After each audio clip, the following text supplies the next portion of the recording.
సిటీలో ప్లాట్ కొనండి. ఫ్యూచర్ లో మీరు కోటీశ్వర్లుగా మారే అవకాశం కోసం వెంటనే మాకు కాల్ చేయండి. నమస్కారం. కార్తీక పురాణం 12 రోజు పారాయణలోకి వచ్చాం. అయితే ఈ రోజున కార్తీక శుద్ధ ద్వాదశి క్షీరాబ్ది ద్వాదశిగా చెప్పబడుతుంది.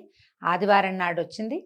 అయితే ఈ ద్వాదశి నాడు పారణ చేయడం, ముందు రోజు ఏకాదశి నాడు మనం ఉపవాసం ఉంటే పూర్తిగా, ద్వాదశి నాడు ఉదయమే ద్వాదశి ఘడియలు దాటకుండా చక్కగా వంట చేసుకుని పూజా విధానం జరుపుకుని, కుదిరితే ఎవరైనా బ్రాహ్మణులకి ఎవరికైనా స్వయం పాకం లాంటిది ఇవ్వటము, లేదా ఎవరినైనా ఇంటికి పిలిచి భోజనం పెట్టే అవకాశం ఉంటే ఆ ఏర్పాటు కూడా చేసుకోవచ్చు. ఈ రోజున తులసి ధాత్రి కళ్యాణం అని విశేషంగా చేసుకుంటాం. తులసి చెట్టుకి ఉసిరి చెట్టుకి కళ్యాణం చేసి మనం ఇవాళ అంటే ముందు రోజు స్వామివారు నిద్రలేచి ఉన్నారు కదా, వారికి విశేషంగా సేవాకాలం జరుపుకుంటాం. మేము ఈ అవకాశాన్ని బట్టి చేసుకోవచ్చు. దేవాలయానికి దర్శనం చేసుకున్నా కూడా విష్ణువాలయం కానీ శివాలయానికి కానీ వెళ్ళి దర్శనం చేసుకుని సాయంకాలం వేళ ప్రదోషకాలంలో ఒక దీపారాధన చేసి వస్తే అద్భుతమైన ఫలితాన్ని ఇస్తుంది. ఎవరి అవకాశాన్ని బట్టి వాళ్ళు అది వినియోగించుకోవచ్చు. పర్వదినం కాబట్టి. అయితే ఏం చెప్తున్నారో చూడండి. వశిష్ఠ మహాముని చెప్తున్నారు, కార్తీక మాసమందు సోమవార మహాత్మ్యాన్ని చెప్తానన్నారు. సోమవారము అద్భుతమైంది. సోమవారం కంటే శనిత్రయోదశి 100 రెట్లు అధిక ఫలితాన్ని ఇస్తుందట. శనిత్రయోదశి కంటే కార్తీక పౌర్ణమి 1000 రెట్లు ఫలితాన్ని ఇస్తుంది. పూర్ణిమ కంటే శుక్ల పాడ్యమి అంటే మొదటి రోజు 1,00,000 గుణాధిక ఫలితాన్ని ఇస్తుంది. శుక్లపాడ్యమి కంటే కూడా చివరి ఏకాదశి అంటే ఎప్పుడు ఇది కృష్ణ ఏకాదశి వస్తుంది కదా, బహుళ ఏకాదశి అదనమాట. అయితే అంతిమ ఏకాదశి కంటే కార్తీక ద్వాదశి అంటే కార్తీక బహుళ ఏకాదశి. ఇప్పుడు ఇవాళ ఉన్న ద్వాదశి ఎంత విశేషమో దీనికంటే ఇంకా ఎన్నో రెట్లు కార్తీకంలో ఉన్న 2వ ఏకాదశి ద్వాదశి కూడా విశేషమైనవి. ఇప్పుడు చేయలేకపోయినా అయ్యో చేయలేకపోయాం అనుకోవద్దు. చివరి ఏకాదశి ద్వాదశి కూడా విశేషమైనవనే వశిష్ఠ మహాముని చెప్తున్నారు. మోహం చేతనైనా అంతిమ ఏకాదశి నాడు ఉపవాసం చేసి గీతవాద్య పురాణముల చేత జాగరణమాచరించువాడు సమస్త పాతక ముక్తుడై విష్ణులోకంలో నివసిస్తాడు. మోహం చేత అయినా అంటే ఇది పూజ భక్తి విధానంగా కాకుండా ఎక్కడికో వెళ్ళాం, రాత్రంతా మెలకుగా ఉన్నాం, ఏదో సంగీతం అందులో కొన్ని దేవుడి పాటలు వచ్చినాయి, అట్లా కూడా చేసినా కూడా ప్రయోజనం ఉంటుందట. మర్నాడు పొద్దున భోజనం చేస్తే విశేషమైన ఫలితం వస్తుంది. కార్తీక మాసమందు ద్వాదశి నాడు అన్నదానం చేయవానికి సమస్త సంపదలు వృద్ధి పొందుతాయి. సూర్యగ్రహణమందు గంగా తీరమున 1,000,000 బ్రాహ్మణులకి భోజనం పెట్టిన పుణ్యము ద్వాదశి నాడు ఒక్క బ్రాహ్మణ భోజనం చేయించినా కూడా లభిస్తుందట. తర్వాత 1000 గ్రహణాలు, 10,000 వ్యతిపాత యోగాలు, 1,00,000 అమావాస్యలు కలిసి కూడా ద్వాదశిలోని 16వ వంతుకు కూడా చాలవు. పుణ్యాన్నిచ్చే తిథులు అనేకములుగా ఉన్నవి కానీ ద్వాదశి హరిప్రియ. ఏకాదశి హరిప్రియే, ద్వాదశి చేసిన పారణ ఆయనకి మరీ ఇష్టం అనమాట. ఏకాదశి ఉపవాసం ఇష్టం. ద్వాదశి నాడు మనం ఎంతమందికి భోజనం పెడతాము అనేది అది ఎక్కువ హరిప్రీతికరం అనమాట. వాటన్నిటికంటే అత్యధికమైన ఫలప్రదంగా ఉంటాయి. కార్తీక శుక్ల ద్వాదశి నాడు అంటే ఏకాదశి నాడు రాత్రి యామం ఉండగానే హరి పాల సముద్రం నుంచి నిద్రలేచునుగాన ద్వాదశిని హరిబోధిని అంటారు. అదే అంటే హరిబోధిని ఏకాదశి ద్వాదశి ఈ 2 కూడా నిన్నటిది ఇవాల్టి రోజు కూడా హరిబోధినిగానే చెప్పబడతాయి అన్నమాట. ఈ ద్వాదశి నాడు ఒక్క బ్రాహ్మణునికైనా అన్నము పెట్టి సంతోషపెట్టేవాడు ఇతర భోగాల్ని పొంది అంత్యంలో హరిసన్నిధిని పొందుతాడు. కార్తీక మాసమునందు ద్వాదశిలో పెరుగన్నాన్ని దానం చేసిన ఎడల కూడా సమస్త ధర్మాల కంటే అధిక ఫలితం వస్తుంది. స్త్రీ కానీ పురుషుడు కానీ కార్తీక శుక్ల ద్వాదశి నాడు పాలిచ్చడి ఆవుకి బంగారు కొమ్ములు వెండి డెక్కలు చేయించి పెట్టి పూజించి దూడతో సహా గోదానాన్ని ఆచరిస్తే గనక ఆ గోవికి ఎన్ని వేల సంఖ్యలో వెంట్రుకలు ఉంటాయో అన్ని వేల సంవత్సరాలు స్వర్గనివాసాన్ని పొందుతారట. కార్తీక మాసందు ద్వాదశి నాడు భక్తితో వస్త్రదానాన్ని ఆచరించేవాడు పూర్వజన్మార్జిత పాపములను నశింపజేసుకుని వైకుంఠలోకానికి పోతాడు. ఇందులో సందేహం లేదు. కార్తీక మాసమున ద్వాదశి ఎందు కానీ పూర్ణిమ ఎందు కానీ పాడ్యమి ఎందు కానీ కంచుపాత్రలో ఆవు నెయ్యిని ఉంచి దీపాన్ని వెలిగించి దానం ఇచ్చే వారికి 1,00,000 జన్మల్లో చేసినటువంటి పాతకాలు కూడా నశిస్తాయి. కార్తీక ఈ ద్వాదశి నాడు ఫలమును యజ్ఞోపవీతమును తాంబూలమును దక్షిణను ఇచ్చువాడు ఈ లోకమందు అనేక భోగాల్ని పొంది అంతమందు వైకుంఠమున విష్ణువుతో కూడి చిరకాలము సుఖిస్తాడు. అదే రోజు బంగారపు తులసి వృక్షము సాలగ్రామాన్ని దానం చేసేవాడు పొందడి ఫలమును చెప్పేదని వినుము. కార్తీక ద్వాదశి నాడు ఇంతకు ముందు తెలిపిన దానాలు చేసిన వాడు 4 సముద్రాల మధ్యనున్న భూమి మొత్తాన్ని దానం చేస్తే ఎంత ఫలితం వస్తుందో అంత వస్తుందట. అంటే తులసి చెట్టు ఇచ్చినా సరే, బంగారు తులసి చెట్టు అంటే ఇప్పుడు కనిపిస్తాయండి, వెండి తులసి కోటలు కూడా కనిపిస్తాయి. చిన్న కోట అండి, ఒక బుజ్జి మొక్కలాగా ఉంటుంది, చూడడానికి గబుకొని మనకి బృందావనం అని తెలుస్తుంది. అవి కూడా ఇవ్వచ్చట. తర్వాత దీని మీద ఒక ప్రత్యేకమైన గాథ ఉంది. గోదావరి తీరంలో దురాచారవంతుడైన ఒక వైశ్య ప్రముఖుడు ఉండేవాడట. ఆయన స్వల్ప దానమైనా చేసేవాడు కాదు, ఆయన అనుభవించేవాడు కాదు. మనకు సొమ్ము ఉంటే కనీసం అనుభవానికి వచ్చినప్పుడైనా మంచిదే, అనుభవిస్తే కూడా మంచిది. అనుభవం లేదు, దానము లేదు. అతను ఎవ్వరికి ఉపకారం చేయలా. నిత్యము పరనింద చేసేవాడు, పరద్రవ్యాల పట్ల ఆసక్తి కలిగి ఉండేవాడు. అయితే ఏమైంది, ఈయన ఒక బ్రాహ్మణుడికి అధికంగా ఎక్కువ వడ్డీకి అప్పిచ్చి ఆ రుణాన్ని తిరిగి పుచ్చుకోవడం కోసం ఆయన ఉన్న గ్రామానికి వెళ్ళాడట. అయితే ఆయన గ్రామాంతరం వెళ్ళాడు, ఆ బ్రాహ్మణ ఆయన ఎక్కడికో వెళ్ళాడు. అయితే ఏమైంది, ఆయన ఎక్కడికో గ్రామానికి వెళ్తే ఈయన ఎక్కడికి వెళ్ళాడో కనుక్కుని అక్కడి దాకా వెళ్ళి నా డబ్బులు నాకు ఇచ్చేసేయమని కనుక్కున్నాడు. అయితే ఆయన ఏమన్నాడు, ఈ నెలాఖరికి నీ సొమ్ముని ఏదో విధంగా ఇస్తాను కాబట్టి కొద్దిగా నిదానించి సొమ్ము తీసుకుందు కానీ అనేసరికల్లా సరే ఇస్తాను, ఎందుకంటే ఇప్పుడు నేను గనక రుణాన్ని నీ దగ్గర అప్పు తీసుకున్నా, నేను నీకు తిరిగి ఇవ్వకపోతే నరకంలో చాలా యాతనలు పొంది మళ్ళీ నీకు రుణదాతకే పుత్రుడిగా పుట్టాలి నాయనా, కాబట్టి నువ్వేం భయపడకు, నేను నీ డబ్బులు ఇచ్చేస్తాను అనగానే ఈయనకి ఎంత కోపం వచ్చిందో ఈ వైశ్యుడికి. ఓరే మూఢుడైన బ్రాహ్మణాథమా, నా ధనాన్ని ఇప్పుడే ఇవ్వు, ఇప్పుడు నెలాఖరి కాదు, ఇప్పటికిప్పుడు ఇవ్వు, లేకపోతే ఈ కత్తితో నేను నరికెదనని దుర్మార్గంతో ఆ వేదాంతేగు బ్రాహ్మణుని జుట్టుపట్టుకుని లాగి కిందకి పడదోసి పాపబుద్ధి అవటం వల్ల తన కాలుతో బ్రాహ్మణుని తన్ని కత్తితో కొట్టాడు కూడా. కొట్టేసరికలా సింహం దెబ్బతోటి లేడీ మరణించినట్టుగా బ్రాహ్మణుడు ఈ ఉద్రేకి వివేకశూన్యుడు అయినటువంటి వైశ్య ప్రముఖుడి దెబ్బలకి మరణించాడట. తర్వాత కోమటి ఏం చేశాడు, రాజదండన వస్తుందేమని భయంతో ఇంటికెళ్ళి బ్రాహ్మణుని చంపానని సిగ్గుపడక సుఖంగా ఉండి కొంతకాలానికి మృతి చెందాడు. వీళ్ళకి ఎవరికి కనపడకుండా దాక్కున్నాడు. చంపేసి దాక్కుంటే వీళ్ళకి దొరకదేమో, మనుషులకి పైన దొరికేస్తాం కదా. అంతలో ఏమైంది, మరణించాక కరాళముఖులు, అమావాస్య నాటి రాత్రి చీకటితో సమానమైన కాంతి కలిగిన వారు, భయంకరులు అయినటువంటి యమదూతలు పాశములను ధరించి వచ్చి ఆ వైశ్యుణ్ణి తమ పాశములతో బంధించి యమలోకానికి తీసుకుపోయి అక్కడ భయంకరమైన రౌరవ నరకమందు యమాజ్ఞ చొప్పున బాధించుచుండది. ఈ రౌరవంలో ఒక రకమైన పురుగులు ఉంటాయిటండి, అవి విపరీతంగా కుడుతూ ఉంటాయట. యాతనా శరీరం, మనం ఈ బాడీతోటి ఉన్న దేహంతో ఏం బాధలు పడం, మనలోంచి సూక్ష్మ శరీరం బయటికి వెళ్తుంది, అందులో యాతనామయ శరీరం అంటారు దాన్ని. ఆ యాతనా శరీరంతో మనం ఆ బాధలు అనుభవిస్తాం, కానీ బాధ అయితే తప్పదు కదా. రౌరవం అంటే ఇదిగో రురు అనే మృగ విశేషం, దాని సంబంధమైంది రౌరవం అంటే రురుమృగాల చేత వాటి కొమ్ములతోటి, అదే ఒక రకమైన పురుగు, పెద్ద సైజుది అనమాట, పరిమాణం పెద్దది, చాలా పెద్దగా ఉంటుంది.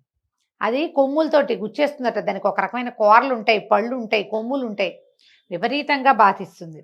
అయితే తర్వాత ఏమైంది, ఈ వయస్సుని కుమారుడు ధర్మవీరుడు అనేవాడు తండ్రి పోయిన తర్వాత ఆయన సంపాదించిన ధనంతో నూతులు తవ్వించాడు, తోటలు వేయించాడు, చెరువులు తవ్వించాడు, చిన్న చిన్న నదులకు వంతెనలు కట్టాడు, ఉపనయనాలు వివాహాలు కూడా చేయించి యజ్ఞాలు చేయిస్తూ నిత్యం బ్రాహ్మణులకి అన్నదానం చేస్తూ తండ్రి సంపాదించిన అంత డబ్బుని అన్ని జాతుల వారికి, ఆకలి కలిగిన వారికి అన్నం పెడుతూ నిత్యము ధర్మపరుడుగా ఉన్నాడు. తండ్రి ఏమో అంతా కడుపు కట్టుకుని తను తినకుండా కూడా సంపాదించాడు, కొడుకేమో వాటన్నిటిని ఇట్లా అనేక రకాల దానాలు ధర్మ కార్యక్రమాలు చేసేవాడు. అయితే ఒకనాడు ఈయన హరిపూజలో ఉన్నాడు, విష్ణు పూజ చేసుకుంటున్నాడు.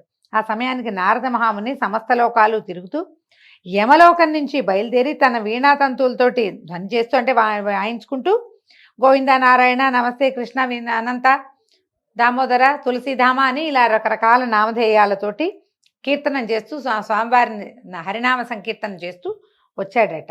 అయితే ఈ ఆనందంగా వీణ వాయించుకుంటూ తన సంగీతానికి తనే మైమరిచి అడుగులు కూడా నాట్యంలాగా వేస్తున్నటువంటి నారద మహామునిని చూసి ఎంతో ఆనందంతో ఈ ధర్మవీరుడు ఏం చేశాడు, ఆయనకి దండాలు పెట్టి పిలుచుకున్నాడు, రండి రండి మా ఇంటికి అని పిలిచాడు.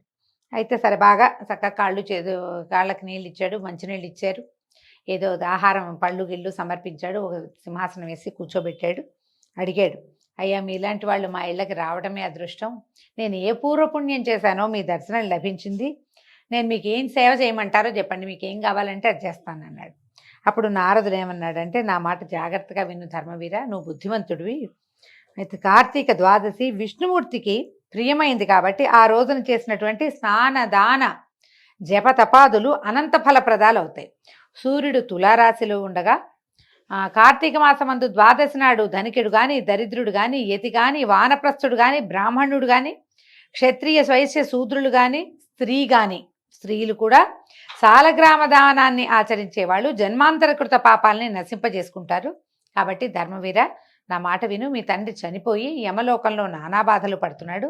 అతని పాప విశుద్ధి కోసం కార్తీక శుద్ధ ద్వాదశి నాడు నువ్వు సాలగ్రామ శిలాదానం చెయ్యి అన్నాడు.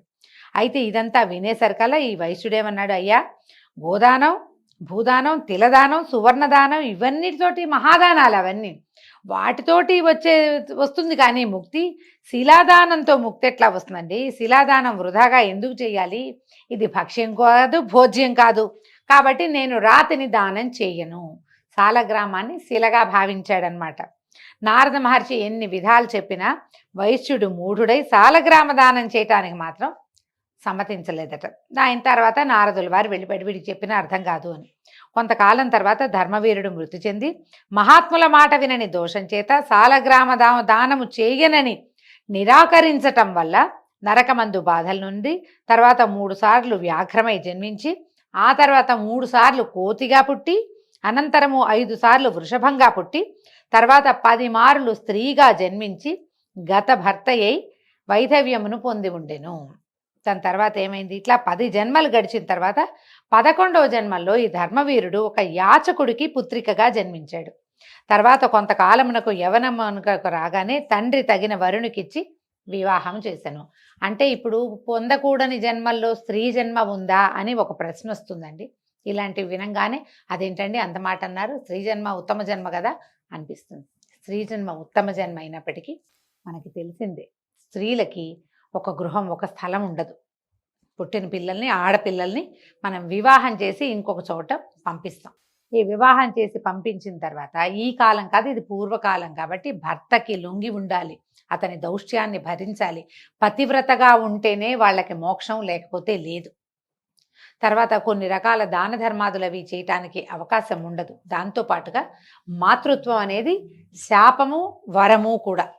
ఇప్పుడు ఈ వీసరాయిని కట్టుకుని మోసినట్టుగా 10 నెలల పాటు సంతానాన్ని మోయాలి. అది అత్యద్భుతమైన అనుభవమే. ఒక్కసారి 2 సార్లు అలా అయితే ఒక రకం. అట్లా కాదు, పూర్వకాలం సంతానాన్ని పొందుతూనే ఉండేవారు. సంతానాన్ని పొందటం అంటే ప్రతిసారి మృత్యుముఖంలోకి వెళ్ళి వెనక్కి రావటం, చావంచుని చూసి రావటం. ఈ పుట్టిన సంతానానికి మలమూత్రాదులకి రోయకుండా అతి ఓపికగా సంతానాన్ని పెంచాలి. ఎక్కువ దుఃఖాలు అనుభవించవలసి వస్తారు స్త్రీలు. పూర్వజన్మలో చేసుకున్న రకరకాల కర్మల వల్ల మన స్త్రీగా జన్మించినప్పుడు ఈ ప్రత్యేకంగా ఇవి చేయాలి అని పురాణంలో చెప్పిన ప్రకారంగా చేస్తే మరల స్త్రీ జన్మ రాదు. ఒకవేళ వచ్చినా కూడా ఉత్తమ కులాల్లో అట్లా, అంటే ఇంత బాధలు పడకుండా. ఎందుకంటే మాతృత్వము ఇలాంటి వ్యవహారం తప్పదు ఏ స్త్రీకైనా. పురాణానికి వ్యాఖ్యానమే చేస్తున్నానండి. దీన్ని ఏమంటారు, నా ఉద్దేశంగా భావించద్దు. ఇందులో చెప్పబడిన దానికి అర్థమయ్యేలా చెప్తున్నాను అంతే. ఏదైనా ఒక పూజ, ఒక విధానము అవలంబించాలి. పాతివ్రత్యం తప్పనిసరిగా. అంటే ఇప్పుడు ఈ కాలంలో 2-3 పెళ్ళిళ్ళు చేసుకుంటున్నారు కదా అని ఒక ఆలోచన వస్తూ ఉంటుంది. ఎవరితో ఉంటే వారికి లోబడి ఉండటం, అతిక్రమించకూడదు. ధర్మాతిక్రమణ చేయకూడదు. అతిక్రమణ చేయంగానే పాపం పట్టుకుంటుంది. దాన్ని ముయ్యాల్సి వస్తాము, ఇంకో రకంగా పుట్టాల్సి వస్తాము, మళ్ళీ మళ్ళీ పుడతాం. జనన మరణ చక్రాన్ని తప్పించుకోవాలంటే ధర్మాచరణ చాలా ముఖ్యం. స్త్రీలకి కొన్ని ప్రత్యేక ధర్మాలు చెప్పబడ్డాయి, అవి చేయవలసిందే. చేస్తే ఇది తగ్గుతుందని పురాణం ఇలాంటి విషయాల్ని చెప్తుంది. మనకి ఎంత అవగాహన ఉంటే అంత, ఎంత అర్థమైతే అంత.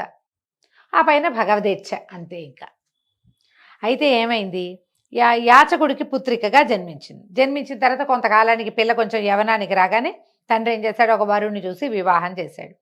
తర్వాత ఏమైంది, ఈ వివాహంలో ఇట్లా పెళ్ళయింది, ఆ అల్లుడు కాస్త మరణించేసరికల్లా మృతి నొందిన అల్లుని బంధువులందరూ వచ్చి చూశారు. అయ్యో, ఇంత చిన్నపిల్ల, దీనికి అప్పుడే వైధవ్యం వచ్చిందే, ఏమిట్రా అంటే ఈ యాచకుడు యాచన చేసుకునేవాడే కానీ ఆయనకి మంచి అనుష్ఠానపరుడు.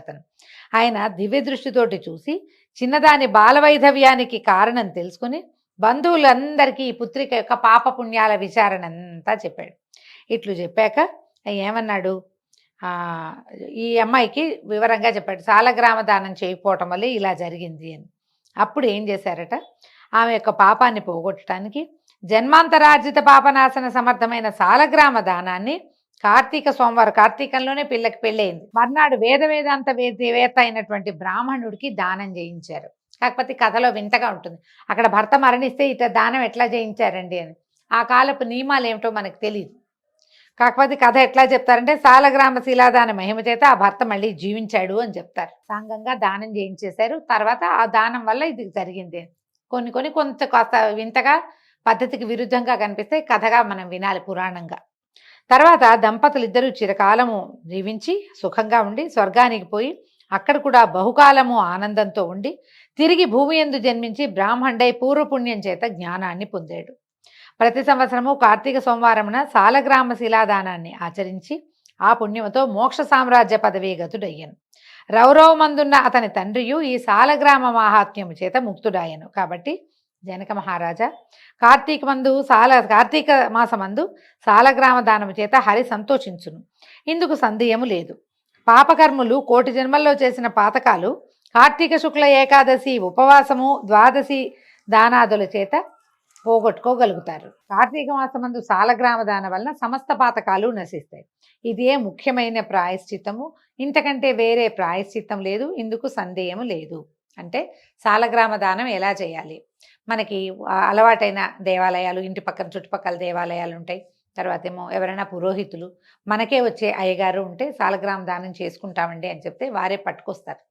ఆ తెచ్చిన సాలగ్రామానికి ఇంత వెల అని చెల్లించేసి సాలగ్రామాన్ని మనం తీసుకుని వారితోటి మంత్రం చెప్పించుకుని ఆయనకే మళ్ళీ మనం దక్షిణ తాంబూలాదులతోటి సాలగ్రామ దానం చేసుకోవచ్చు. కుదిరితే ఇంట్లో పెట్టుకుని సాలగ్రామానికి అభిషేకం చేసుకుని పూజాంతంలో మనం ఆ సాలగ్రామాన్ని చేయొచ్చు. ఇది నదీ తీరాల్లో, సముద్ర తీరాల్లో చేస్తే ఇంకా మంచిది. దేవాలయంలో చేసినా మంచిది. స్వగృహంలో చేసుకుంటే దాన్ని మించింది లేదని చెప్తారు. మనకున్న అవకాశాన్ని బట్టి ఎలాగైనా చేసుకోవచ్చు. ప్రతి సోమవారము అని చెప్తున్నారు. ప్రతి ఏడాది ఒక్కసారి దీపదానము, ఒక్కసారైనా సాలగ్రామ దానము, ఒక్కసారైనా సాలగ్రామ పూజ, ఒకసారైనా దేవాలయంలో ఒక్క దీపం పెట్టడము, అవన్నీ ఒకటైనా చెయ్యండి అంటారు. మన అవకాశాన్ని బట్టి చేసుకోవచ్చు. దీంతో 12వ రోజు అధ్యాయం పూర్తయిందండి. రేపు ఉదయం మళ్ళీ 13వ అధ్యాయంలో కలుసుకుందాము. నమస్కారం.